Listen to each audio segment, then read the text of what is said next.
Hey everybody, let's get a little closer. Come on in. Let's make it a party. So first of all, let me start by saying thank you to Wayne and Melinda. I had suggested the Moms in Tech panel a while ago, and their response was incredibly supportive. This is, they believe, they've said, and I certainly believe, sort of the last frontier of diversity and inclusion. If in fact we can't figure out how to make our environment supportive for parents, not just moms, we're going to have a real challenge in our hands. So we're going to talk about that.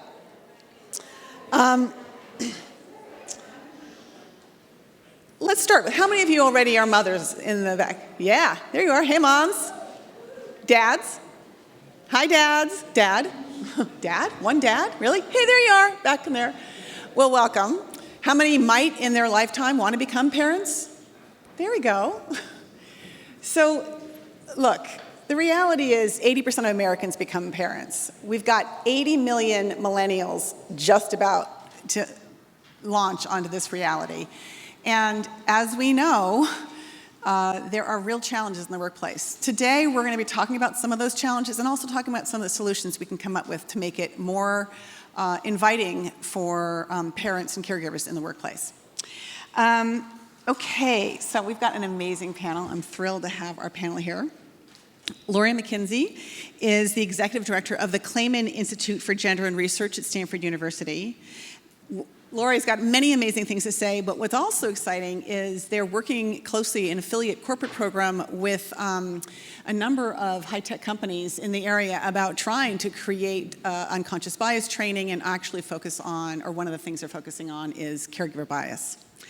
Jenni Snyder is a database administrator at YELP, and what I love about Jenni's story is that she didn't really think about this issue, and then she found out she was the only mother, became the only mother in her engineering team of 300, right? And said, okay, I'm alone, I need help, let's figure this out.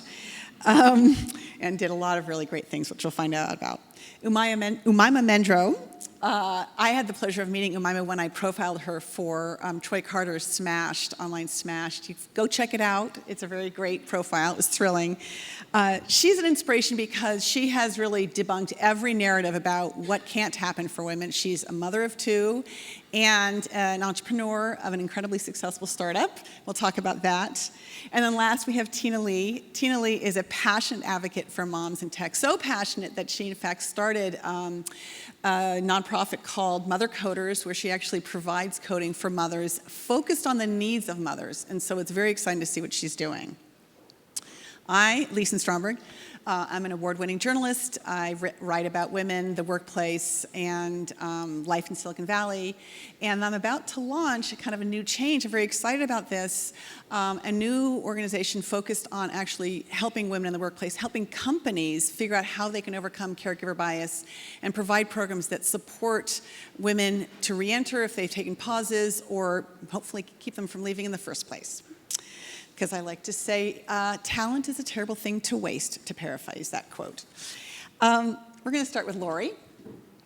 So we've had quite a month, and I'm sure all of you paid attention to what's happened. Netflix, what is it? Netflix, Microsoft, Adobe, and a lot of others have announced these incredible parental leave policies. Yay, that's fantastic. There's, of course, a lot of debate about whether they'll ever get used, which is a different conversation, perhaps, or not. But then, of course, Marissa Mayer then announces, well, I'm only taking 2 weeks leave after the birth of my twins. That's some serious mixed messages. What's a girl to do? So, Lori, could you talk a little bit about what you are seeing kind of at an institutional level and the challenges that parents are facing in the workplace and some of the stuff that you're recommending? Great. I think a lot of times companies focus on how do we make it easier for moms to stay in or dads to stay in and work. But the thing they need to consider is beyond making sure that they can survive or do well during this period is understanding what might be called a caretaker bias. So whether or not we want to, we somehow believe that someone who has all this caretaking is less competent at work. One of the ways we know this is if you take two equally strong resumes for women, and at the bottom of one, you simply write, President of a Parent-Teacher Association. Send those resumes out and see the response. Simply by adding Parent-Teacher Association, now Granted, you could be president of a parent-teacher association without being a parent, highly unlikely, but simply by putting that one line on the resume makes the response rate from 84% likely to hire down to 47% likely to hire. Now, I'm a working mom. What gets my goat is not only is she less likely to be hired, she is deemed less competent, offered less pay. And when they ask the question, how many days do you think this person could miss and still be considered a good employee? They say fewer days than the supposedly childless woman. So it just shows that even though we need to change the way we allow workers to come to work, we also need to change our associations with mothers as less competent. So we think we have two sides of the equation to work on. The paternity leave is, again, a really important change. It's really important that men take it. The more men that take it and publicly announce they're taking it helps change the norms in that company. And also their partners feel incredibly supported by the fact that both they and their partner can take this leave. But more importantly, I think companies need to think about the way they structure work so that it's almost impossible as a working parent to feel like you're equally contributing. The redesign of work, I think, is as important as paternity leave, so making sure that no matter, for whatever reason, you have the flexibility you need to work your personal life and your work life equally hard. We are extremely flexible at our institute, and sometimes it's not even the parents who need it. So we have a woman who works in Oakland who really, for commuting reasons, prefers not to come in the office every day.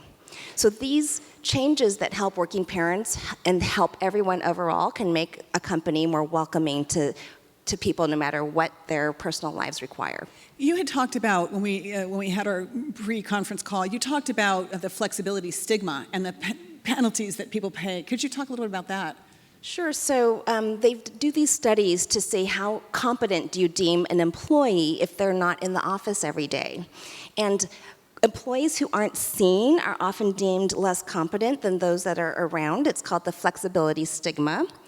Because the assumption for a working parent is if you're not here, you're caring for a child. There's a story of one professor who would leave every day at 3, and her chair of her department said, "Oh, what's wrong with this woman? She leaves every day at 3. Turns out she taught a class every day at 3, so she was leaving the department. But the stigma around it was assuming that they were not working and they were somehow less committed to their jobs. So if we can not say flexibility is for working parents, flexibility is a matter of course. We need to redesign both for stability. We're all in the office on Thursdays for meetings, but whether or not you're here Mondays is up to you. When things are universal, that stigma is less because associations for why someone leaves isn't that they're not committing that time to work, but that they're just taking the time to make their day work for them, whether it's for commuting reasons, working out in the middle of the day to have energy later, whatever the reason is. If everyone universally has access to flexibility, then that stigma does get reduced. Thank you. So Jenni, the Society of Women Engineers had a report that came out recently that said 40% of women in engineering leave their careers after they have children. So we're losing 40%. 25% of that 40% actually stay home fully. So we're seeing, a mass exodus out. But you're not leaving, and you're fighting the good fight. So you tell us a little bit about your journey of becoming the new mom and what you're doing to try and, Sure. So I did not have a lot of time to think about what my return to work was going to be or whether I was, what I was going to do while I was pregnant or what I was going to be doing from leave. I think we all know where babies come from, and for me, it just kind of worked right away. I knew that I wanted to come back to work. I knew that I loved my job. I knew that I loved my company. And I knew that there were other moms there, but I hadn't really taken the time to think about what my re-entry to work would be. I kept a really good line of communication open with my manager. I always thought the good thoughts when I had funny questions from coworkers who had never met a pregnant lady before. But when I came back, I felt really isolated. I didn't have anyone to talk to about whether my expectations on myself were rational or if my concern that other people might be thinking the wrong things about me were valid or not. So I finally reached out and formed a network of women. I'm a co-founder and co-leader of YELP Moms. It's an internal group where I met lots of other women who are moms in my organization. We found that a lot of us were experiencing the same issues and were able to come together to solve them. We've worked closely with our HR organization to improve the reboarding experience back to work, improve our mothers' rooms, improve capacity planning for mothers' rooms, and we're also slowly reaching out to moms groups in other organizations and companies nearby. Some people are doing things better than us. Some people are also interested in learning. I think, of the way that when I work on code or when I'm trying to tackle a new problem, I do a Google search and see, are other people facing the same problems I am? Can I learn from them and can I give back to the community? So hopefully this inspires other moms to kind of do the same thing.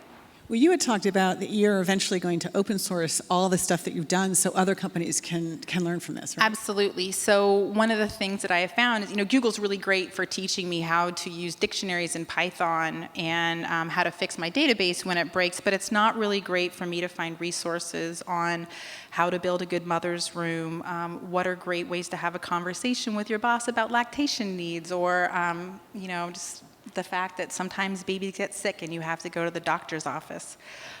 We're hoping to put up on GitHub, because that's the medium in which I share information, a series of guidelines and principles about designing a good mother's room, capacity planning for mother's rooms, how to develop a good mom's ERG in your company.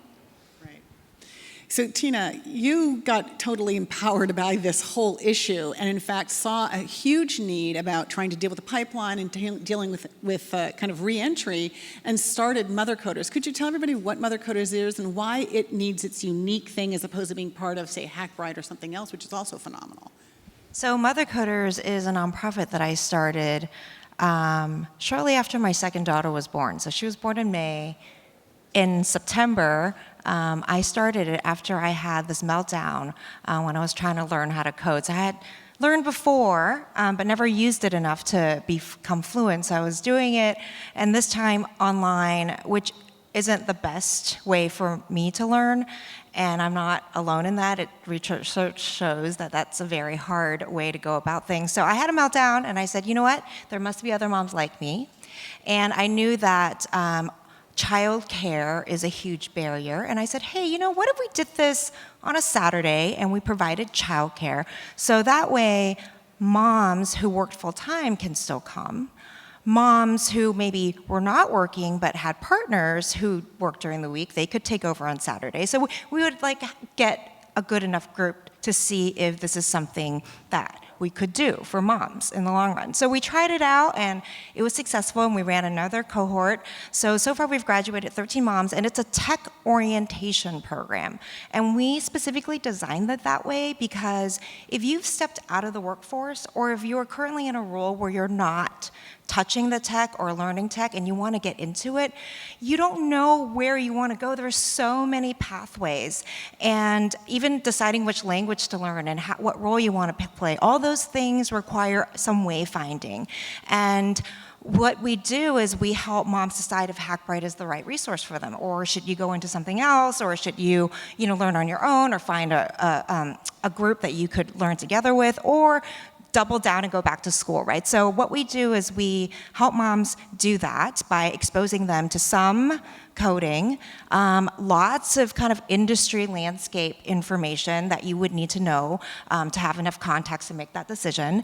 And then we bring in women from the field, as much as I can, moms, to really share information and talk about what it's like to be a mom working in tech. Great. Okay, Umaimah. So look, here you are, you've given birth to your second child, you're breastfeeding, right? You're doing the whole thing, and you managed to, come up with a really great idea and raise $1.3 million from Google Ventures and others, and you're now launched this really successful company. That's about debunking the norm. Talk about that process. Talk about sort of overcoming bias. I'm sorry, we just heard this whole story about this. How did you face those issues, and how are you dealing with them on day to day? So perhaps just a little bit about my personal background.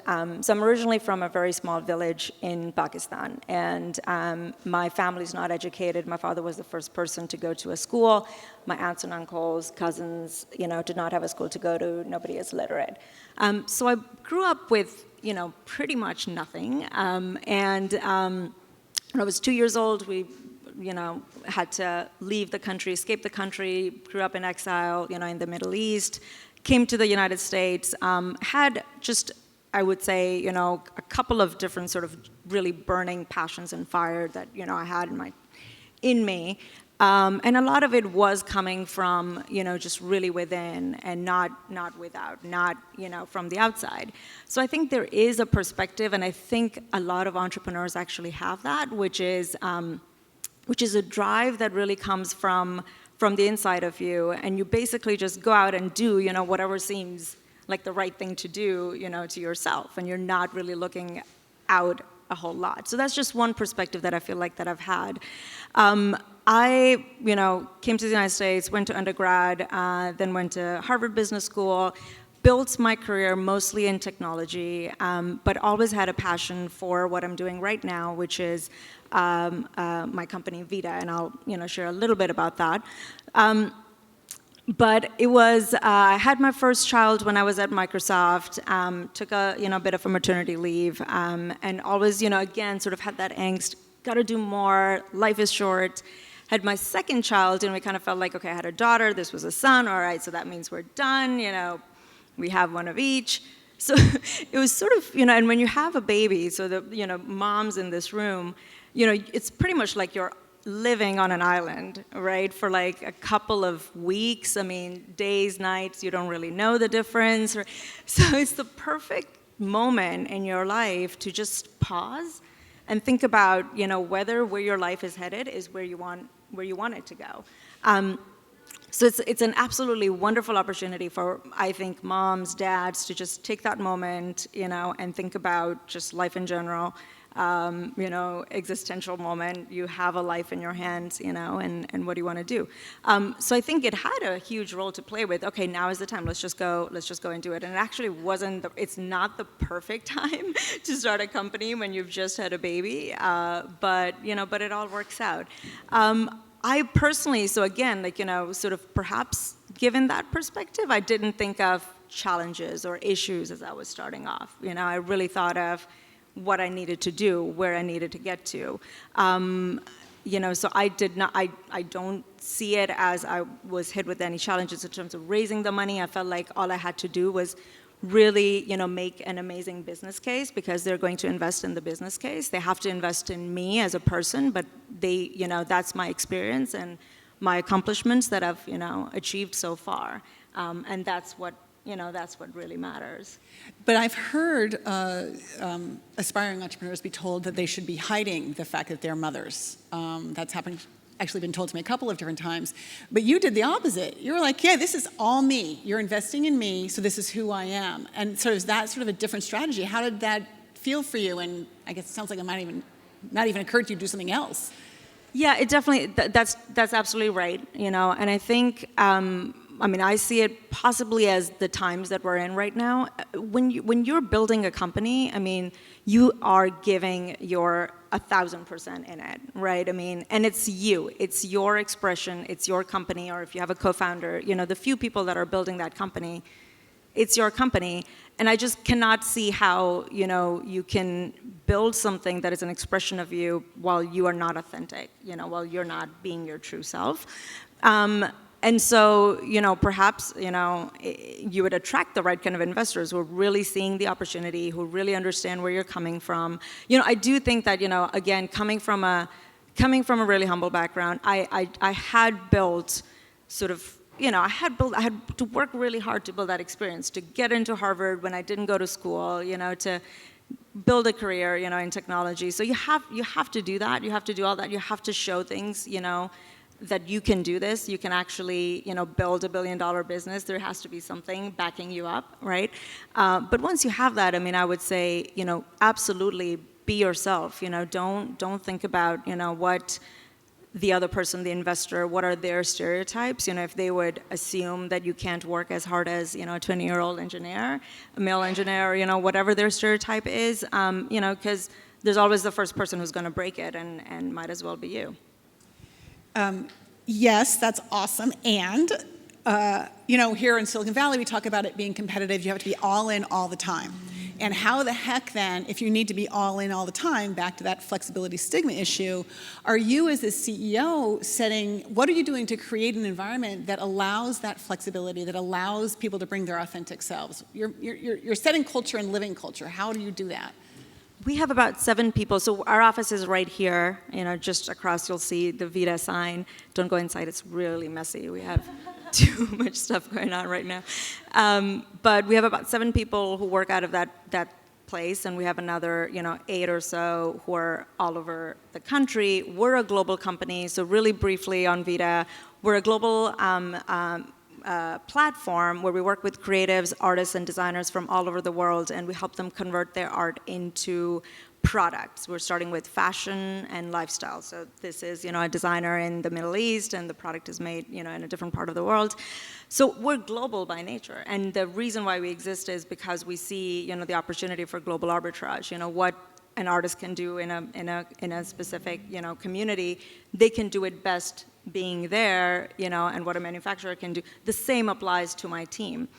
So I have folks, who are in the Midwest. Our lead engineer is in Sacramento. We have folks, really south, in California, so they can't commute every single day. And the best part of, again, where we are today is we can use technology in really interesting ways and, be in many ways more productive than we could if we're just sitting, in one room.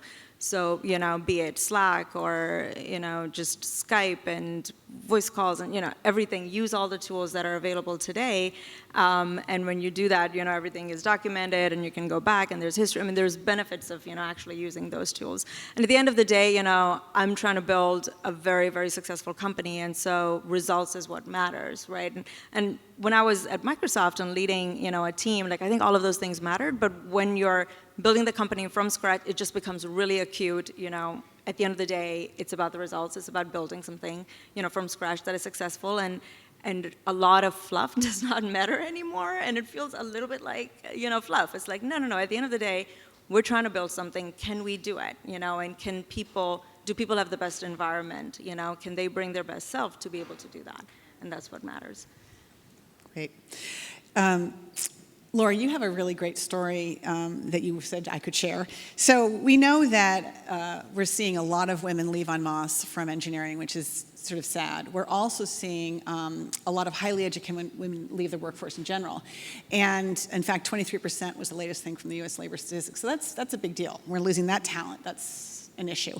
But we want that talent back. And there's all these amazing things happening around that. You yourself paused your career for 5 years, and then thanks to eBay, came back. Can you talk about your reentry program and process and how you were supported and how companies can actually do that? Sure.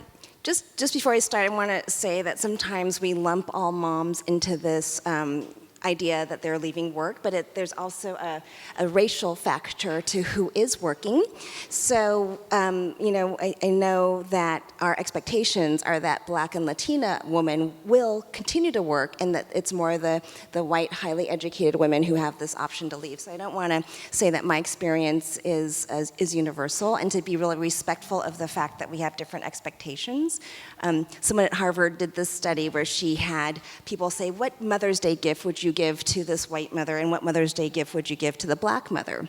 One was a working mom and one was not working mom, and the white working mom got a better Mother's Day gift, or the white not working mom got the better Mother's Day gift, and the Black working mom got the better gift. So we have these expectations that not all moms are considered the same, and I just wanted to put that in before I shared a personal story, just to level set how we expect people and moms to work. So I never thought I wouldn't work, and when my son was born, he was screamed a lot. So even when we went to the grocery store, people would stop to see if I was abusing him, and so my kind of sleepless nights came sleepless weeks and months, and just decided that I just couldn't do both. And when I wanted to go back to work, the Palo Alto Menlo Park Parents Club posted a maternity backfill. And having an MBA and having worked at Procter & Gamble as a brand manager, I thought I could do that job. But emotionally, I wondered, because there is so much about, people would see me and go, oh, you have an MBA, if they saw me with my kid in the park. And so after 5 years of being kind of talked down to, I also wondered myself, like, oh, did I change during my maternity leave? So I interviewed for this job, and there were some questions. It wound up, I interviewed with 3 of the vice presidents of the group because they wanted to make sure I hadn't gone mushy over my leave. And I found that I had to work really hard to learn a new industry. New technologies have changed over those 5 years I was there. I didn't get an option to work part-time. The job was full-time. I took it because I wanted to get back in. And my boss was 7 years younger than I was at the time, and she was worried. So we just had an honest conversation that I was here to learn from her and to support her in every way to succeed. And at the end of my backfill, they offered me a job. And I decided that I really wanted to pursue this line of work. So I declined to do this kind of work, but things that they did well. One, they interviewed me thoroughly to make sure that it was a good fit. So I didn't feel like they were just putting me in a job. They really made sure that it was something that I would succeed in. 2, my boss and I had a really honest conversation about my expectations of learning from her and trying to contribute as much as I could, but I wasn't going to walk in expecting to be seen as an expert in everything. And I think 3, once we had authentic conversations where the personal became professional, and I talked about that conflict of wanting part-time or full-time job, when they did come back with a permanent offer, it was part-time. So I think all those things really signaled to me that it would be a great place to work. I just wanted to work in more of a nonprofit sphere, but I think there's a lot companies can do. Maternity backfills, I think, are a great way to help women integrate back to work. We, at the Institute, hire a lot of moms who've been out for part-time work while they figure out what they want to do, and then they never leave. So. Returnships are actually the new wave, and we're seeing quite a few returnships being created. In fact, today, or yesterday actually, iRelaunch, which is a back-to-work conference and organization, just partnered with the Society of Engineers to do a pilot task force, and they'll be working with 7 global companies that are engineering-driven. So there's a lot of opportunities around returnships, and in fact, Linda Wells, raise your hand, Linda is doing that as well with Talent Reconnect. So that's a great way.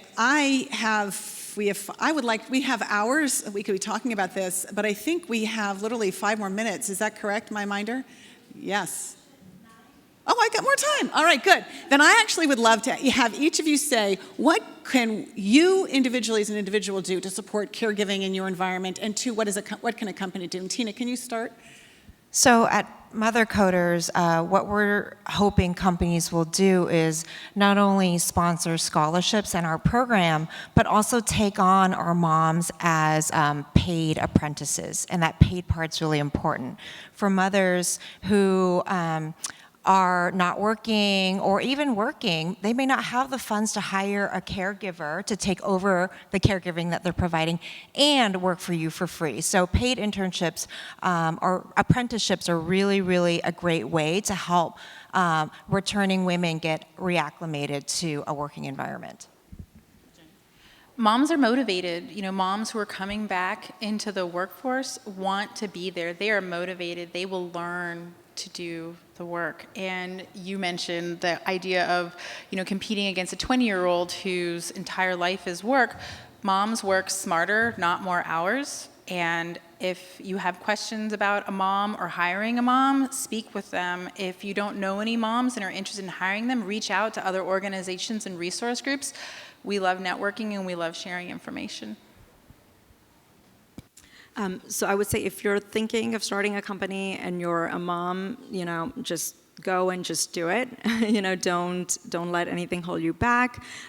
If you're, an entrepreneur and you're thinking about how would you fit, or if you're in business and thinking about how would you fit, being a parent, just go do it. You'll figure it out. It's an iterative process, just like startups are.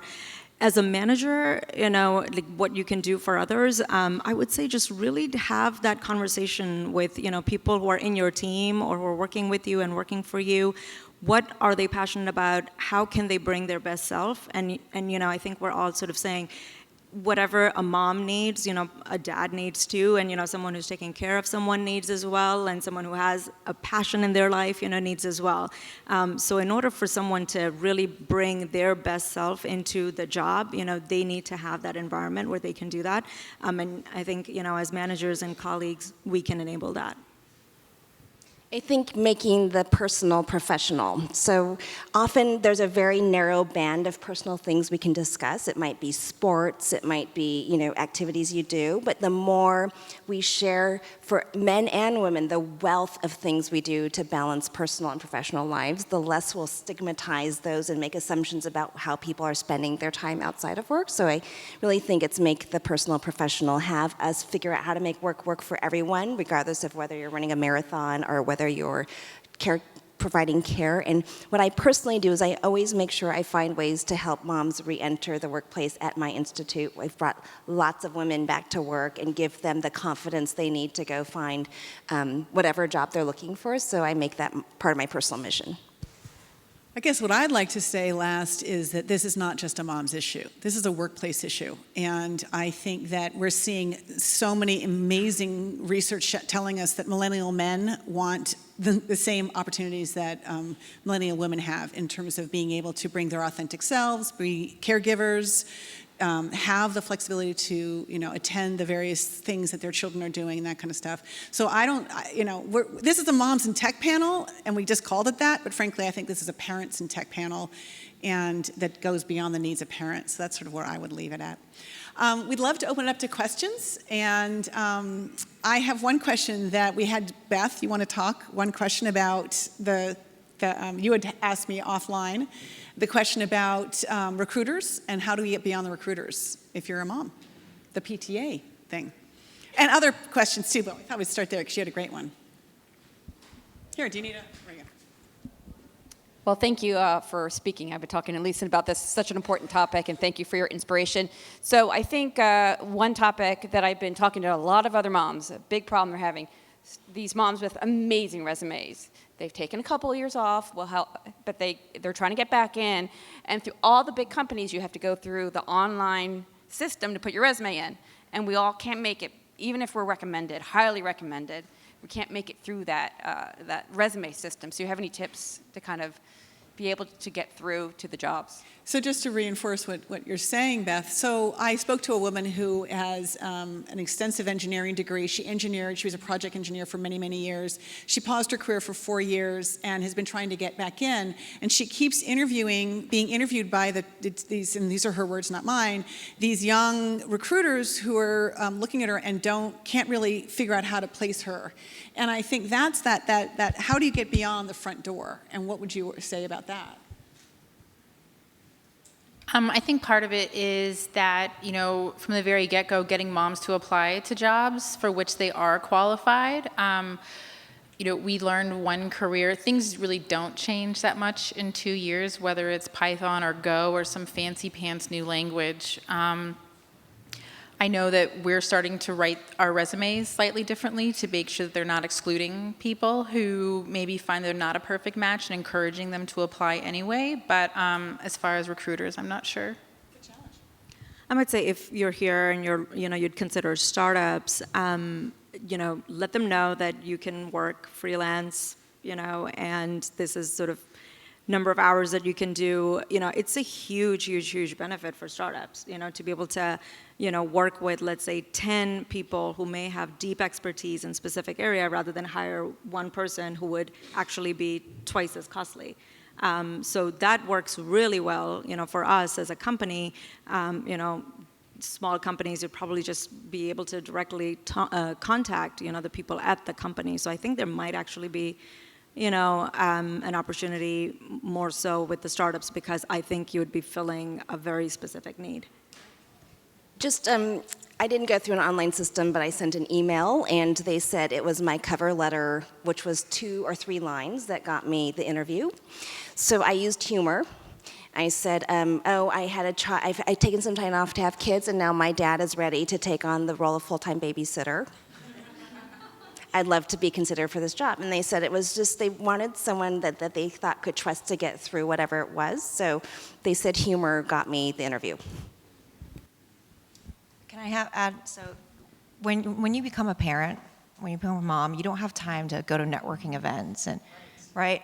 But having a community before you become a mom is essential to just healthy living. But that same community will be there. So reach out to them. Don't be afraid to ask and say, hey, who do you know?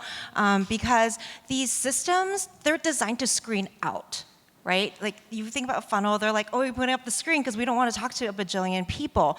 So they're not designed to be empathic or understand. They're just designed to screen out. So as long as you know that and you network, you'll find a way to the job that you really want.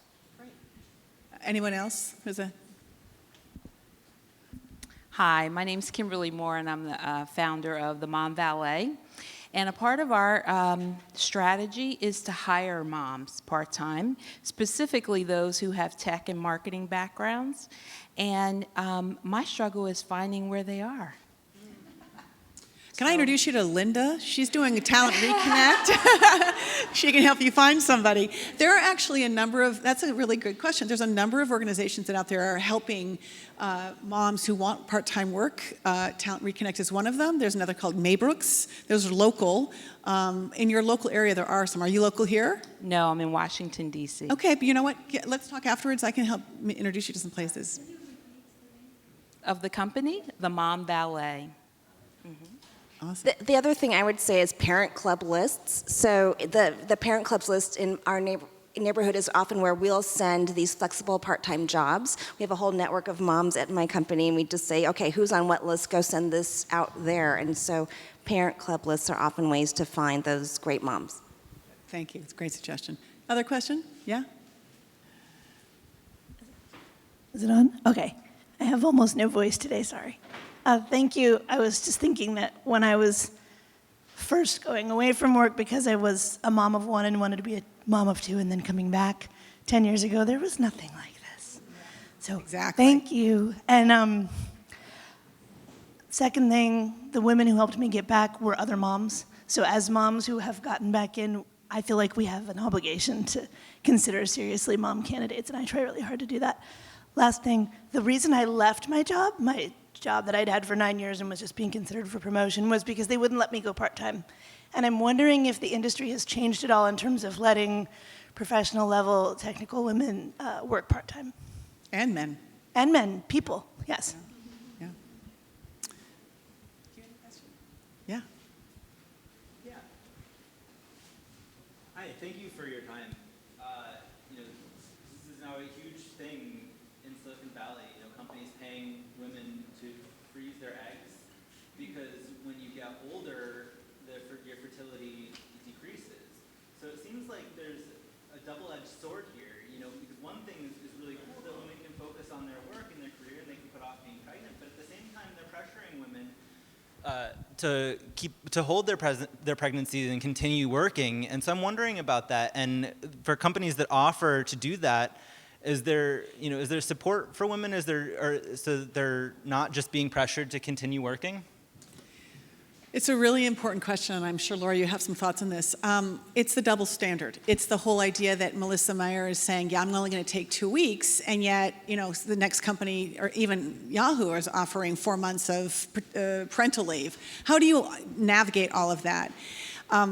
Here's what I'm hearing in the research that I do. I'm in the process of writing a book called Work, Pause, Thrive about women who are taking pauses in their careers. And the answer is, the system's not going to change fast enough for your individual situation. So decide what's right for you. Then, maybe go try and change the system. So, it's the individual and the group, and how can we collectively make it? I have a lot of opinions on that freezing. Are men donating their sperms? But anyways. Most companies that do have this benefit have it as a suite of benefits, and I think what they're trying to address is that caregiving still predominantly falls on the woman's lap.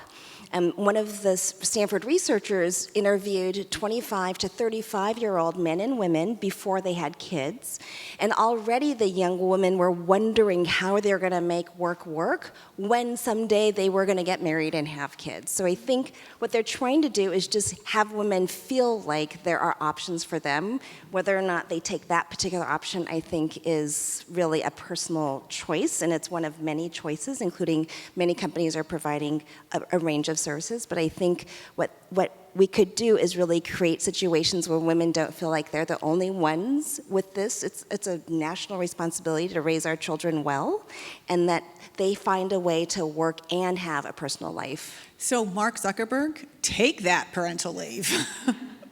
Thank you for your time. I'm being told we have to dismiss you and us. Thank you for being here. Go family.